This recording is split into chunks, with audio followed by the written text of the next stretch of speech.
Oke, kembali lagi di channel saya. Makasih buat kalian yang sudah mau ke video ini. Kali ini ada video terbaru terkait M Kodari. M Kodari ada menyinggung terkait Asto ya. Asto dianggap so ideologi, ternyata enggak juga. Kita lihat video lengkapnya bagaimana. Sebelum kita ke videonya, bantu subscribe di channel saya belum subscribe. Tidak tunggu lama, kita ke videonya langsung. Let's go. Kalau saya sih mengatakan di atas 50% pertemuan itu tidak akan terjadi. Ya, tidak terjadi karena apa? Satu, kalau kita lihat perkembangan politik, memang Ibu Mega itu nggak ada tanda-tanda bahwa akan merapat kepada pemerintahan Pak Prabowo.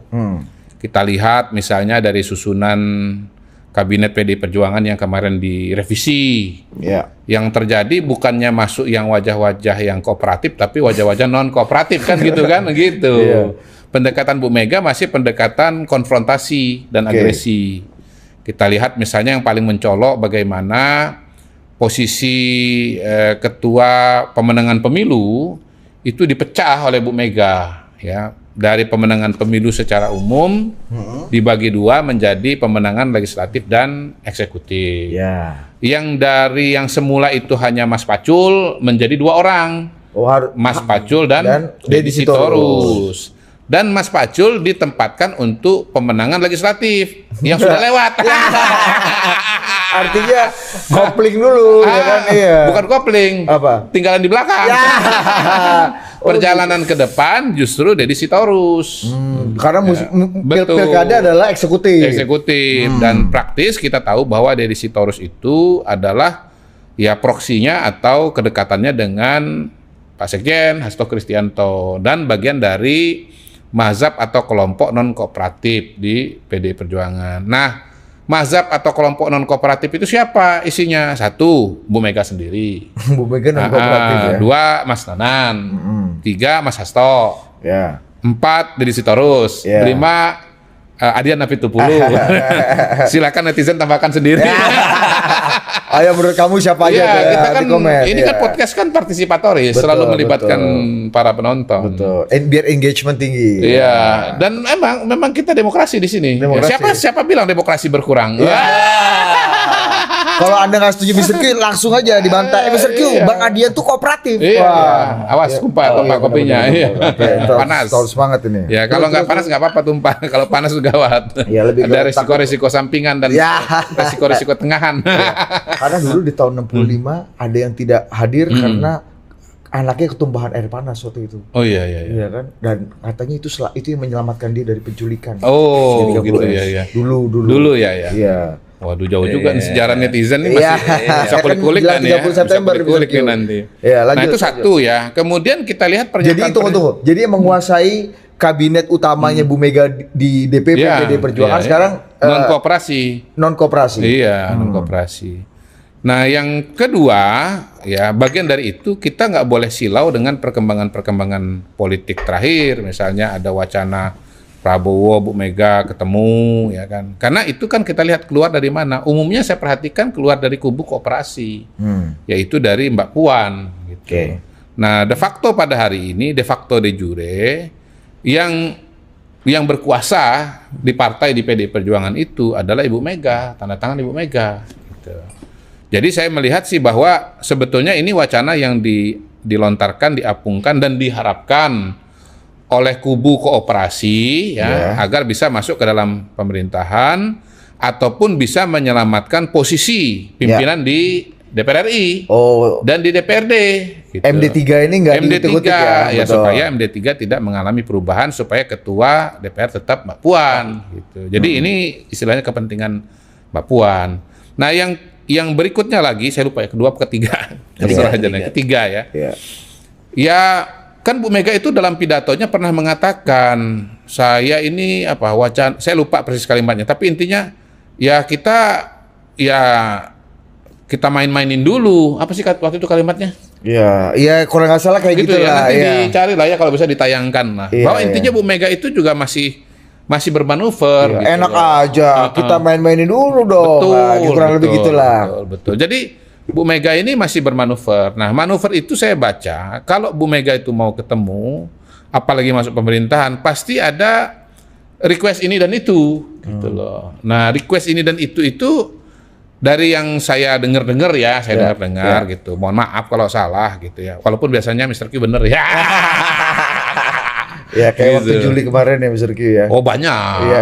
Nggak, yang paling membekas ini baru sakti-saktian muncul lagi. Iya. Nanti Jadi kita bahas itu. saya dengar bahwa memang ya requestnya terlalu banyak gitu. Misalnya yang Mr. Q dengar. Ini proposal ini nih koperasi Ya, dari geng koperasi apa non koperasi? Non koperasi punya request supaya bisa kooperasi gitu. Apa aja Gitu. itu? Jadi sebetulnya kooperasi ini juga ya mohon maaf ya katanya ideologis enggak juga. Sebetulnya taktis dan politis juga. Iya, iya, Jadi iya. koperasi ini punya daftar agenda atau daftar request yang notabene itu mungkin sulit atau tidak masuk akal lah untuk dipenuhi gitu. Oh justru yang melancarkan negosiasi ke kubu Pak Prabowo dan Pak Jokowi itu geng non koperasi dengan terms and condition yang banyak menurut Mr. Q. Iya, Bukan geng koperasi justru yang membangun jembatan dua-duanya selama ini. punya request. Oh, yang berbeda. Yang berbeda. Oke.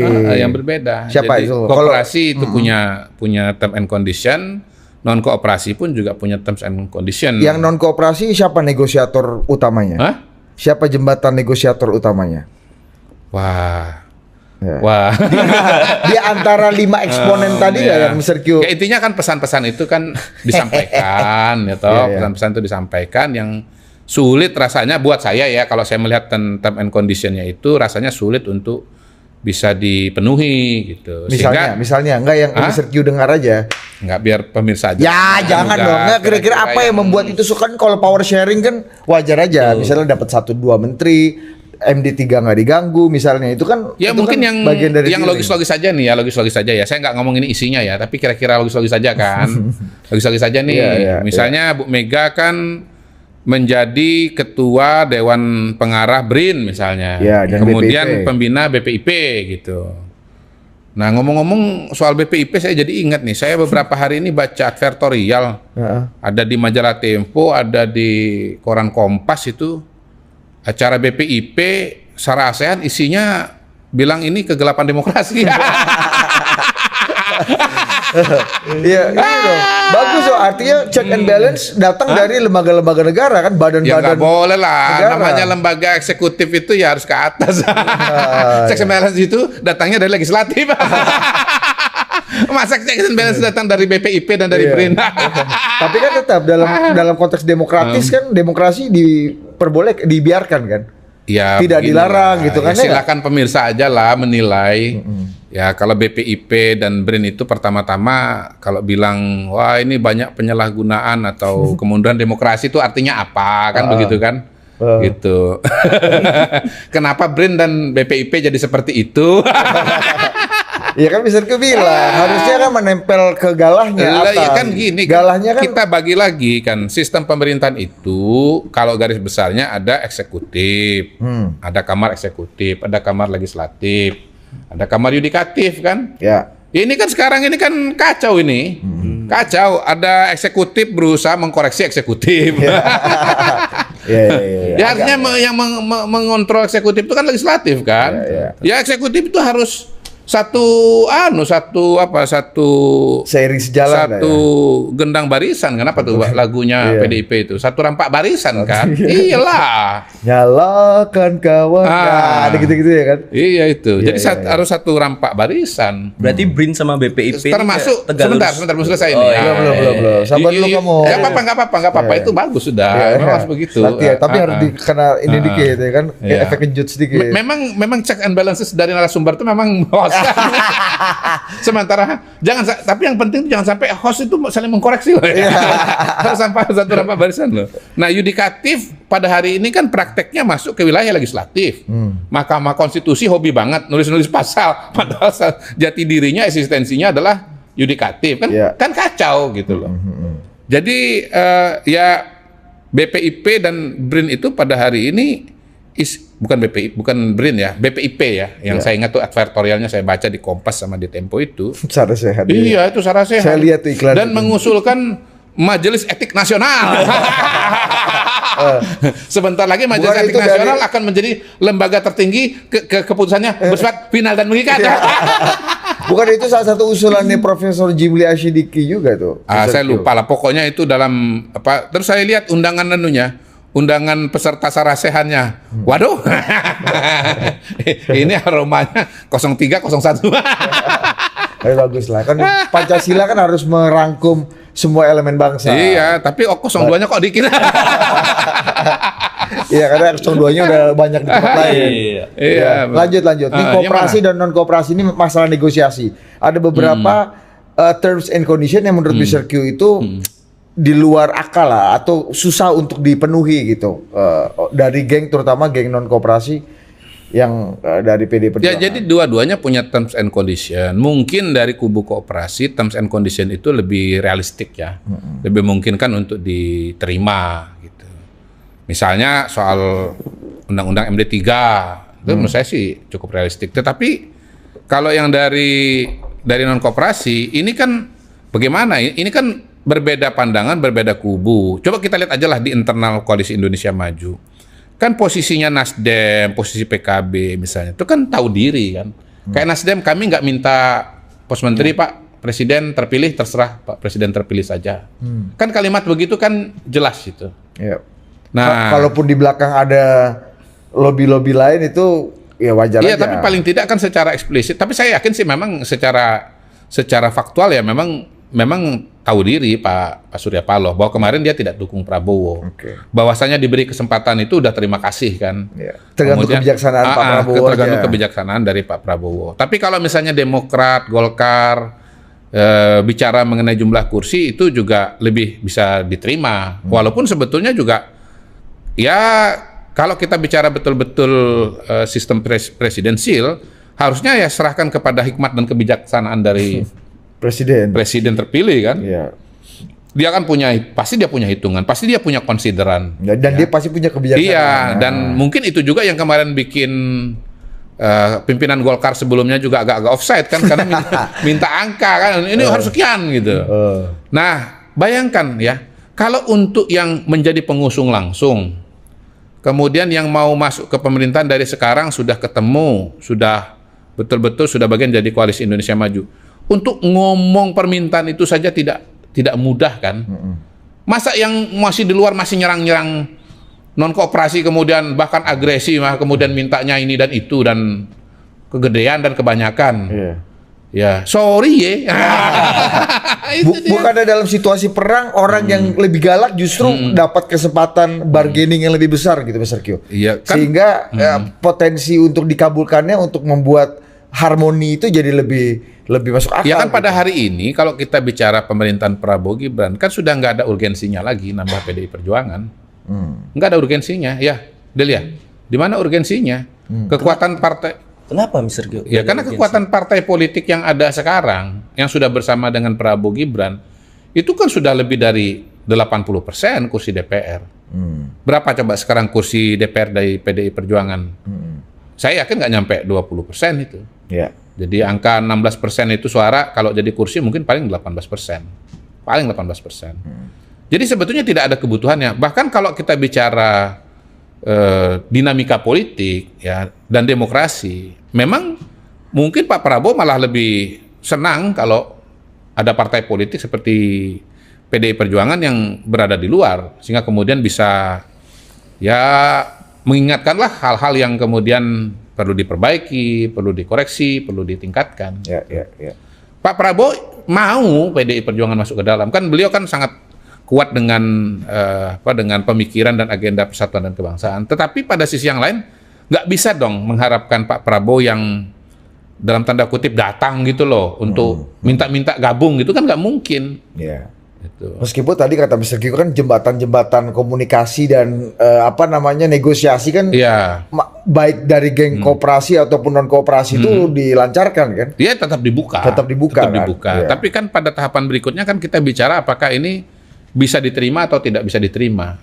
Menurut Mr. Q, cuaca paling terkininya semakin dekat dengan apa namanya rekonsiliasi Pak Prabowo dan Ibu Mega nggak? Atau semakin jauh panggang dari api Sebetulnya kan melihat kita harus berangkat- cuaca terkini? Iya, gitu sebenarnya kan kita harus berangkat dari situasi dasarnya dulu, bahwa sebetulnya antara Pak Prabowo dengan Bu Mega itu kan nggak ada masalah, nggak ada soal secara pribadi ya. Ya. Dan hemat saya dalam situasi itu sebetulnya nih sebagai sebuah insight, memang nggak perlu ada upaya-upaya khusus, misalnya memasukkan PDI Perjuangan ke dalam kabinet, nggak perlu. Nggak ada apa ya, nggak ada luka yang harus diobati di situ, nggak ada. Ya. Nggak ada di situ. Jadi ya sudah berjalan seperti yang ada saja. Gitu. Nah, lain kalau ada luka yang perlu diobati. Kayak Pak SBY, Bu Mega. Gitu, Ya, misalnya begini deh, yang mungkin salah Pak satu yang Jokowi dan Bu Mega itu mungkin ada salah luka satu yang tuh. sulit itu adalah misalnya begini. Kalau dituntut misalnya ya, misalnya saja ini. Tapi bukan ini yang saya maksudkan. Ini misal saja. Pak Prabowo jangan lagi bersama dengan Pak Jokowi. Nggak mungkin kan kalau itu terms and condition-nya. Karena Pak Jokowi Emang dan ada? Pak Prabowo itu sudah menjadi satu kesatuan, sudah jadi satu paket. Emang ada terms and condition itu? Enggak kan, ini saya bilang Misal, misalnya aja. misal. Misalnya aja. Iya. Kalau benar terjadi ya misalnya Mr. Q Iya, ya berarti iya, mungkin aja. itu contoh apa harapan yang tidak realistik. Harapan itu kan ada dua, yang realistik dan tidak realistik kan. Iya, Gitu, iya. ya. Iya. Nah, aku harapkan engkau mencintaiku. Itu kan sebagai harapan kan boleh saja kan. Benar. Tapi yang bersangkutan kan kemudian bisa mengatakan harapan Anda tidak realistik atau harapan Anda realistik. Gitu. Apalagi kalau kita bicara perkembangan terbaru, di mana misalnya Pak SBY sudah ketemu dengan Pak Prabowo, ketemu dengan Pak Jokowi. Lalu bersama-sama Pak Jokowi dengan Pak SBY joint statement bahwa kita mendukung pemerintahan Prabowo, pemerintahan yang akan datang. Nah, hemat saya justru perkembangan terakhir ini makin membuat ruang ini tertutup. Karena di kubu Prabowo bukan cuma ada Jokowi, Ada tambah SBY. Perpecahan lagi nih mulai ketahuan. Iya. Ya, benar. Wajah ke Mr. Q aja ini. Tawar rekonsiliasi loh. Oh, tawaran rekonsiliasi. Tawarnya masih sama, Rekonsiliasi judulnya beda. Ya. Hati perih. Iya, hati makin perih ya benar. Tawar rekonsiliasi itu maksudnya melihat kebersamaan Pak Prabowo bersama Pak Jokowi dan Pak SBY. Iya. Tapi kan Itu harus kita patut berikan tawar rekonsiliasi. ya kayak misalnya gini, ada yang menyebut bahwa semakin bertambahnya usia, maka wisdom dan kebijaksanaan orang juga akan seiring sejalan akan bertambah. Nah, termasuk kita lihat Pak Prabowo ada yang begitu, model itu. tapi ada juga dendam makin dalam dan makin lihat. Oke, itu dia video terkait M Kodari, terkait Asto ya. Gimana menurut kalian, coba komen di bawah. Dan sampai bertemu di video saya selanjutnya. Bye.